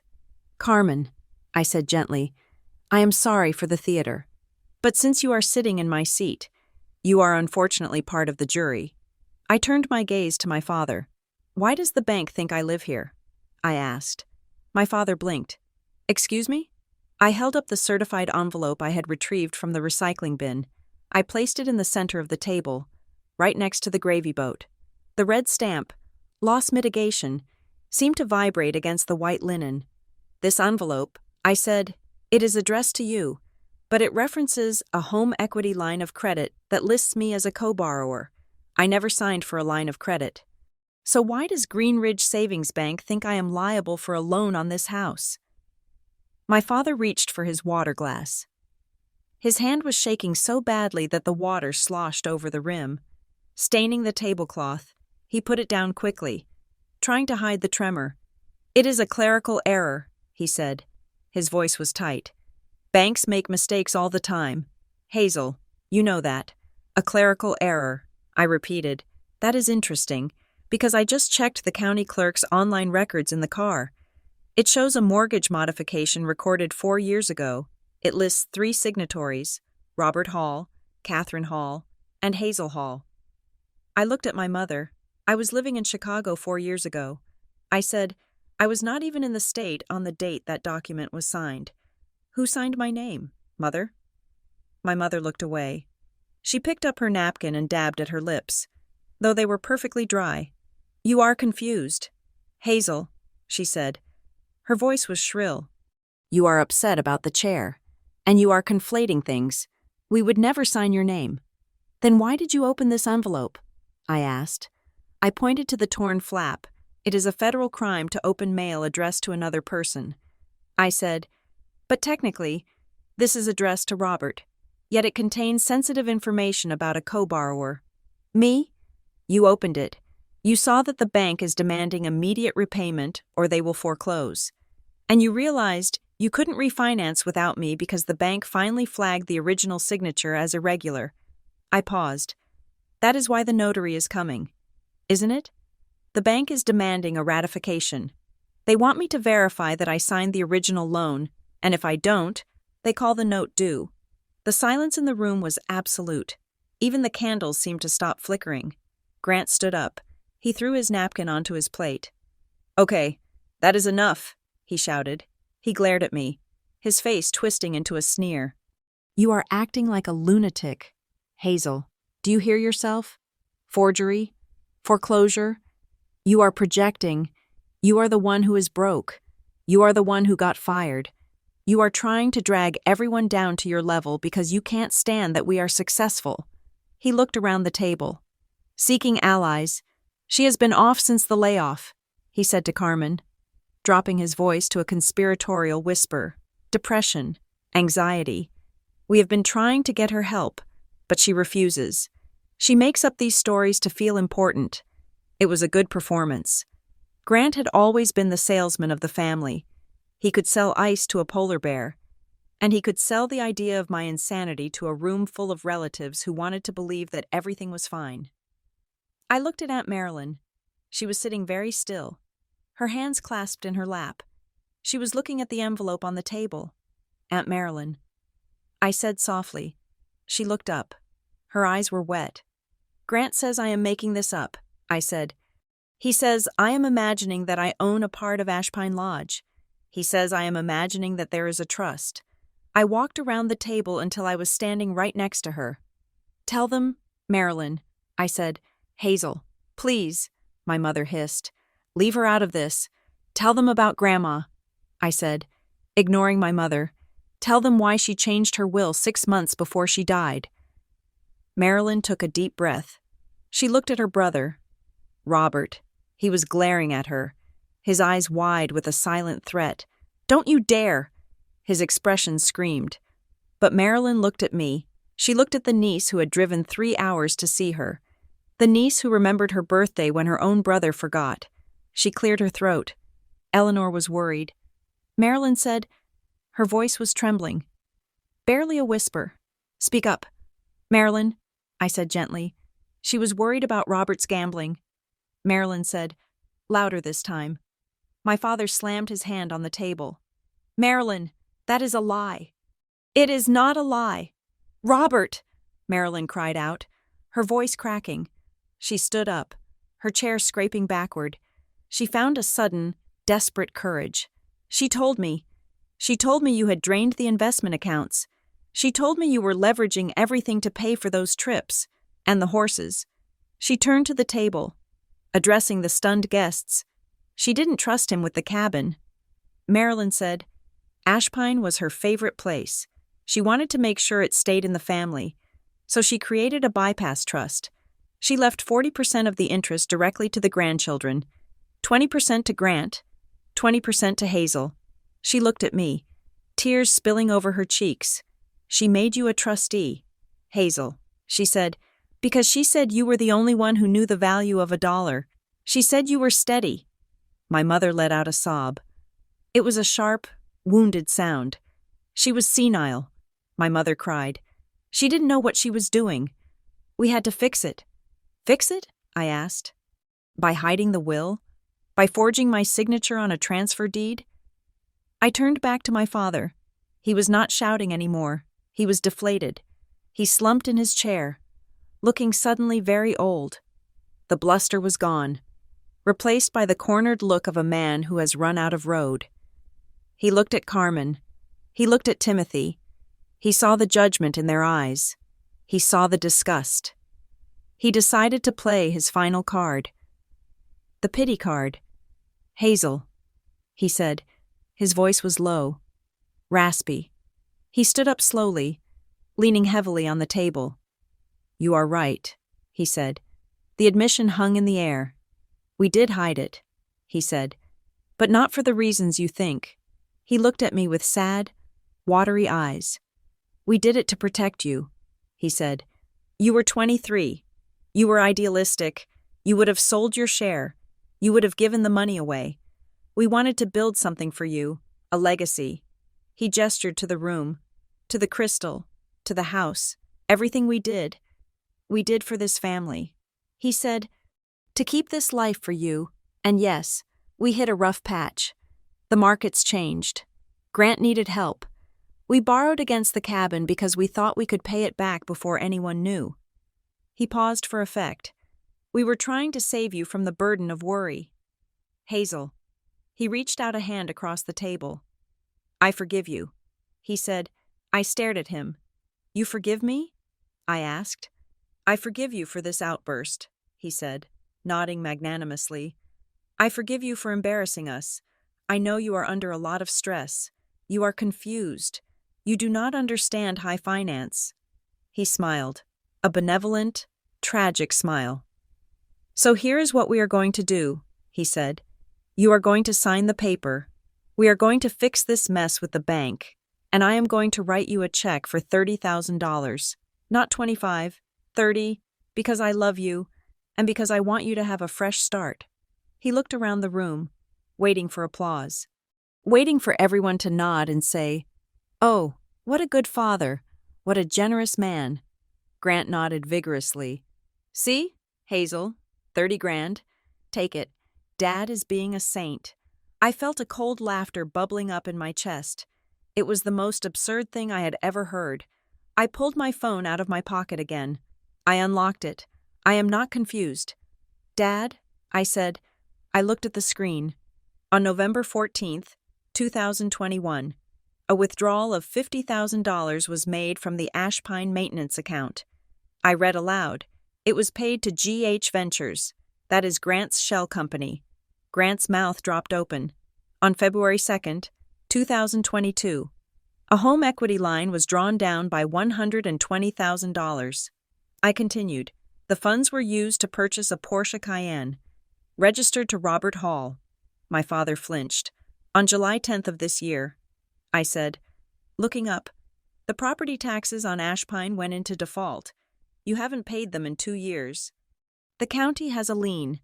I put the phone down on the table with a click. I am not confused about high finance. Robert, I said, I know exactly where the money went. It went to Grant's failed startups. It went to your car. It went to this house, to buy the crystal glasses we are drinking from, to pay for the caterer you hired to make the turkey you pretended to cook. My mother gasped. You didn't cook the turkey? Carmen asked, her voice small. Hazel, my mother shrieked, you are being petty. I am being accurate. I said. I looked at my father. You offered to forgive me. I said, you offered me $30,000 for a share of a property that is assessed at $1.2 million. My 20% is worth $240,000, and that is before we talk about the punitive damages for fraud, forgery, and theft of inheritance. The room was so quiet I could hear the refrigerator humming in the kitchen. You are not in a position to offer forgiveness. Dad, I said, you are in a position to ask for mercy. Grant lost it. He slammed his fist onto the table, rattling the silverware. You bitch! He screamed. He stood up, his face red and contorted. You are ruining this family, he yelled, spit flying from his mouth. It is Thanksgiving. We are supposed to be grateful. We are supposed to be together. You come in here with your little phone and your little fax, and you try to destroy everything Mom and Dad built. He pointed a shaking finger at me. You are ruining the holiday, he screamed. I looked at him. I looked at his expensive suit, bought with my money. I looked at his haircut, paid for with my inheritance. You ruined it when you rehearsed it. I said quietly. Grant froze. What? He breathed. I heard you. I said, earlier, before dinner. No seat for disappointments. You rehearsed the line. You rehearsed the seating chart. You rehearsed the announcement. I looked at my mother. You planned to humiliate me. I said, you planned to break me down so I would be too weak to read the fine print. You didn't invite me for dinner. You invited me to be a victim. Grant sank back into his chair. He looked like a balloon that had been popped. My mother started to cry. It wasn't like that. She sobbed. She put her face in her hands. We needed you to understand. We needed you to help. Help? I asked. We are in trouble. Hazel, she wailed. She looked up, her mascara running in black streaks down her face. The mask was gone. The perfect hostess was gone. There was only a terrified woman.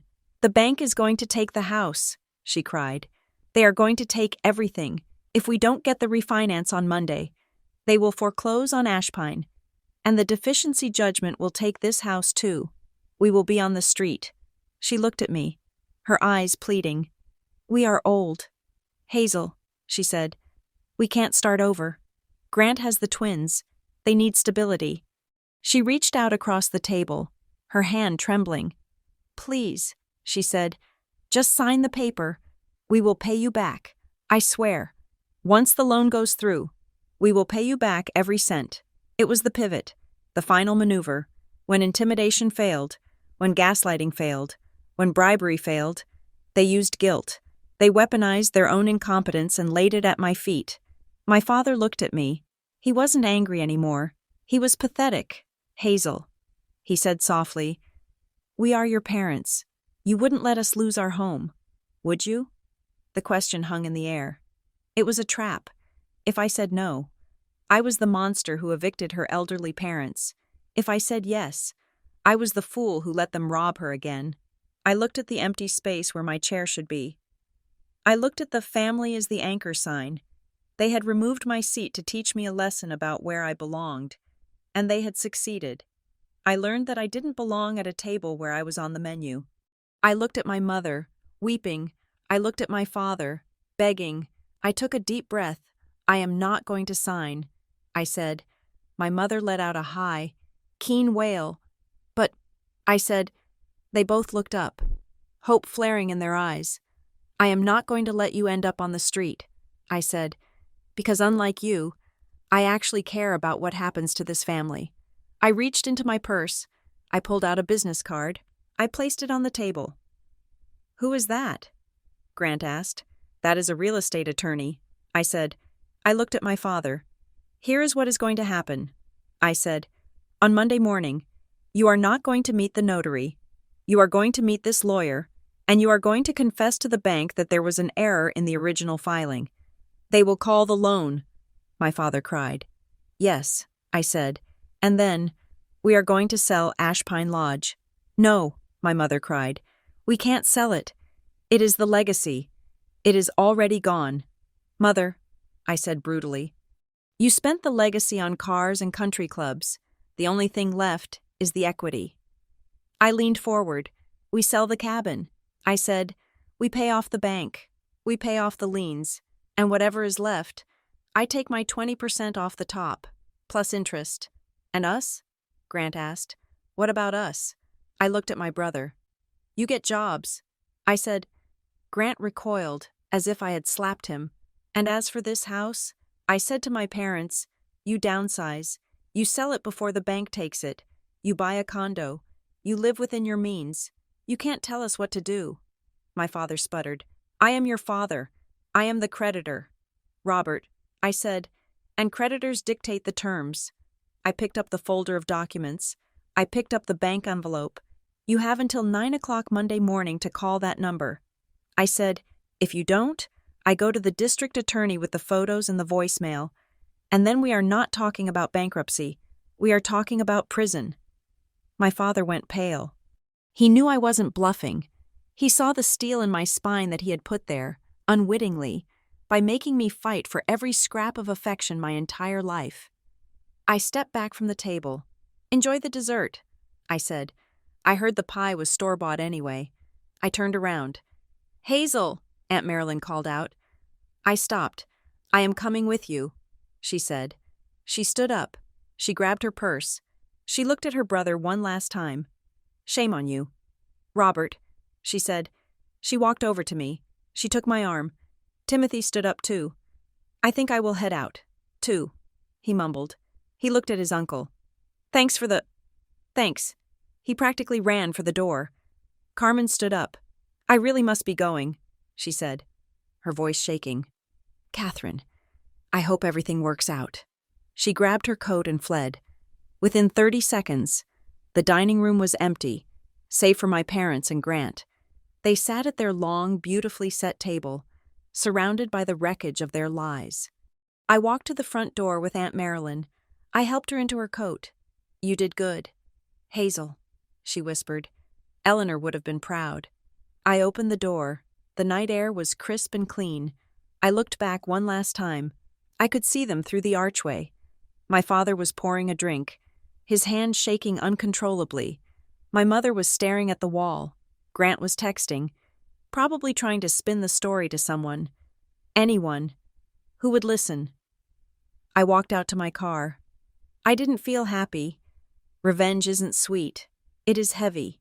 It is exhausting. But as I sat in the driver's seat and turned the key, I felt something else. I felt light. I didn't have a seat at their table anymore, but I finally had a life of my own.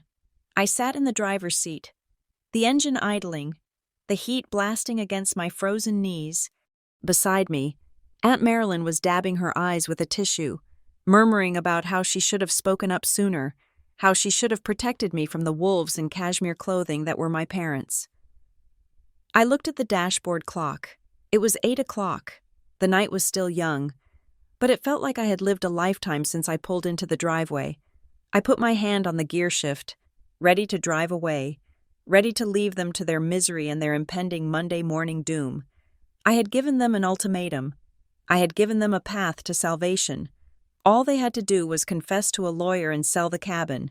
It was a mercy they did not deserve.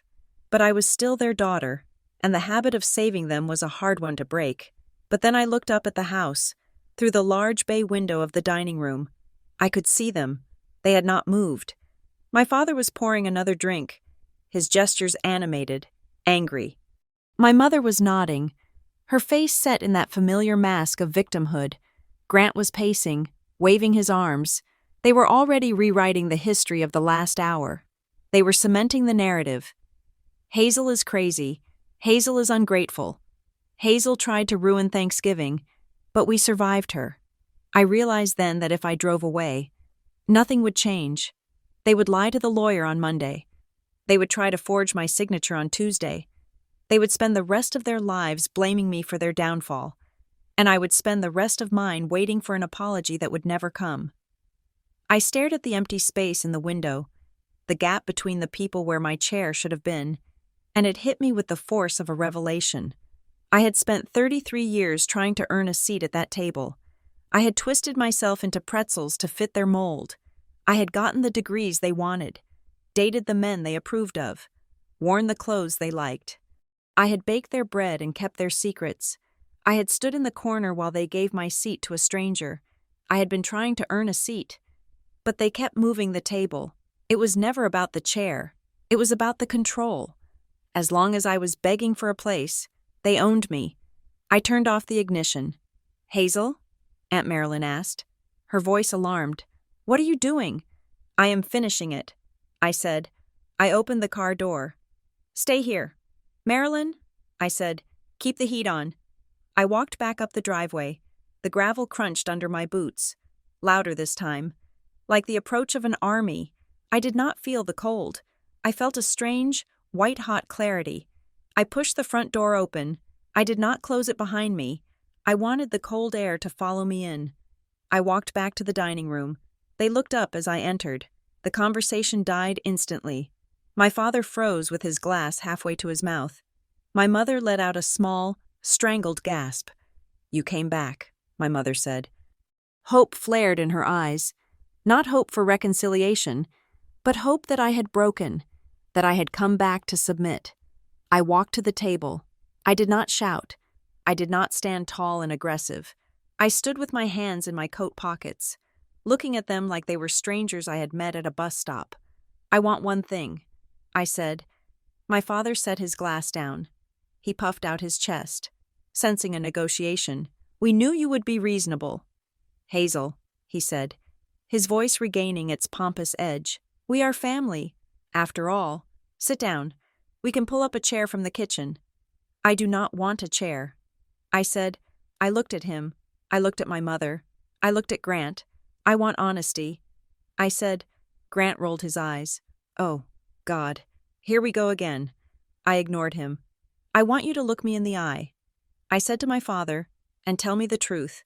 Not the version you tell the neighbors, not the version you tell yourself, the truth. Admit that you spent my inheritance. Admit that you stole from the trust. Admit that you invited me here tonight to trap me." I took a breath. "If you can do that," I said, "I will help you on Monday. I will not give you the money, but I will help you navigate the legal mess.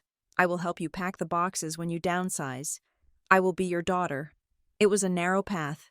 It was a lifeline. My father looked at me. For a second, I saw it. The flicker of shame. The knowledge that he was caught. But then, the habit of a lifetime kicked in. The ego that had built this hollow empire could not allow him to be vulnerable in front of his children. He stiffened. His face hardened into a mask of disdain. "You are ungrateful," he spat. The words hung in the air. "We gave you everything," he said, his voice rising. "Private schools, camps, a debt-free college education, and this is how you repay us? By auditing us? By threatening us?" He stood up, leaning over the table. "That trust is basically ours," he shouted. "Your grandmother didn't know what she was doing. I built the wealth in this family. Me. If I used a little of it to keep the ship afloat, that is my right as the patriarch." He pointed a shaking finger at me. You are a traitor. Hazel, you are trying to sink us. Well, go ahead. Leave. But if you walk out that door again, you are cut off. Permanently. No Christmas. No contact. You will be dead to us. I looked at my mother. She was the one who always smoothed things over. She was the one who whispered apologies in the dark. Mother? I asked. She looked at my father. She saw his rage. She looked at the house around her, the wallpaper she loved, the life she was terrified to lose. She looked at me, and she looked away. You should go. Hazel, she whispered. You are upsetting your father. She chose the table. She chose the illusion. I felt the last tether snap, the final, thin thread of hope that I had been holding on to since I was a little girl, the hope that if I was just good enough, they would love me, vanished. It didn't hurt. It felt like setting down a heavy backpack after a 10-mile hike. Okay, I said. I pulled my hands out of my pockets. I reached into my coat and pulled out a folded document. It was not the bank envelope this time. It was a thick legal packet with a blue cover. I suppose I should tell you the rest. I said, What is that? Grant asked, squinting at the paper. I opened the packet. I went to a meeting this morning. I said, Before I drove here, I had a consultation with a firm in the city, Hawthorne Title and Ledger. My father went pale. Hawthorne was the firm that handled all the high-end real estate transactions in the county. You checked the title, he said dismissively. We already know what it says. I checked more than the title. I said, I checked the pending file. I looked at the document. I found the purchase agreement. Dad, I said, the room went deadly silent. The one you set up with the developer. I continued. The one where you agreed to sell the entire Ashpine property for $1.5 million, provided you could deliver a clean title by December 1st. My mother gasped. You were going to sell it? Grant yelled at my father. You said we were refinancing. My father ignored Grant. He was staring at me with pure hatred. That deal is private, he hissed. You were never going to refinance. I said to my mother, you were going to get my signature. Sell the place out from under me. Take the cash and vanish. You were going to leave me with nothing. Not even the $25,000 you promised. I looked at the date on the contract in my hand. Closing date, December 2nd. I read, Next week. Hazel, give me that, my father commanded. He started to come around the table. I took a step back. You tried to force my hand. I said, you tried to make me feel small so I would sign away my rights. You thought I was weak. You thought I was the disappointment. I looked him in the eye. But you forgot one thing. I said, Grandma made me the trustee. I flipped to the back page of the document. The trust has a clause. I said, I memorized it today. If the property taxes enter default for a period exceeding 12 months, the trustee shall have the unilateral power to liquidate the asset to preserve the remaining equity. My father stopped moving. The taxes are in default. I said, You haven't paid them in 2 years. So? Grant sneered. You are going to pay them? With what money? No, I said, I am not going to pay them. I looked at the empty space where my chair should be. I looked at the family sign. I looked at the cold turkey. I am protecting what Grandma intended. I said, She didn't want you to gamble it away. She didn't want you to sell it to a developer who would tear it down and build condos. She wanted it to be safe. Safe? My father roared. He was shaking with rage now. He looked like he might have a stroke. You are stealing it from us. You are a thief. He lunged at me. Grant grabbed his arm to hold him back. Dad, stop, Grant yelled. She is a traitor, my father screamed. He was foaming at the mouth. All pretense of civility gone. The monster was finally out in the open. After all you have done, after all we sacrificed. He looked at me with eyes that wanted to kill. You are nothing, he screamed. You have no seat here. You have no say. I stood my ground. I did not flinch. I looked at him. I looked at the man who had terrified me for 30 years. And I saw him for what he was. Small, broke, and powerless. I have the only say that matters, I said quietly. I held up the document. I didn't just go to Hawthorne Title to read the file. I said. My mother stood up. Her hands were at her throat. Hazel, what did you do? She whispered. I looked at her. I exercised the default clause. I said. Grant's face went white. What does that mean? He demanded. My father stopped struggling. He stared at me. He knew. I held his gaze. I let the silence stretch until it was thin and screaming. Then I delivered the mercy stroke. I already sold the house today. The words hit the room like a bomb. My mother screamed. It was a raw, animal sound. She collapsed back into her chair. You what? Grant whispered. I signed the papers at 10 o'clock this morning. I said calmly, I sold Ash Pine Lodge, but not to your developer, and not to a stranger. I looked at my father. I sold it to the Historical Preservation Society. I said, for well under market value, on the condition that the land can never be developed, it will be a public park, named after Grandma. You sold it? My father whispered. His voice was gone. The wire transfer cleared this afternoon. I said, the debts are paid. The liens are gone. The mortgage is satisfied. I reached into my pocket and pulled out a check. A cashier's check. And this, I said, tossing it onto the table. It fluttered down and landed on his empty plate. That is the remainder, I said. $80,000. Split 3 ways. That is your inheritance. That is your bailout. That is all there is. My father stared at the check. $80,000. Instead of the million he had counted on, instead of the fortune he had already spent in his mind. You ruined us, he whispered. No, I said. I saved you from yourselves. I turned around. I walked to the door. Hazel, Grant shouted. You can't do this. You can't just sell it. It is done. Grant, I said without looking back. It is recorded. It is filed. It is over. I walked out of the dining room. I walked down the hall. I stepped out into the night. The air was freezing, but I felt warm.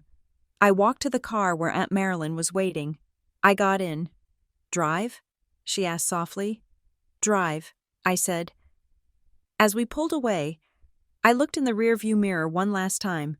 The house was still glowing on the hill, but I knew that inside, the lights were going out. I had no seat at their table, but I had built my own, and it was solid. Thank you so much for listening to No Seat for Disappointments. I hope you enjoyed this story of reclaiming dignity and serving justice cold. I would love to know where you are listening from. Please drop your city or country in the comments below. If you enjoyed Hazel's journey, please subscribe to Revenge Stories for more tales of poetic justice and share your thoughts on the ending. Did Hazel go too far? Or was it exactly what they deserved? Let me know in English in the comments.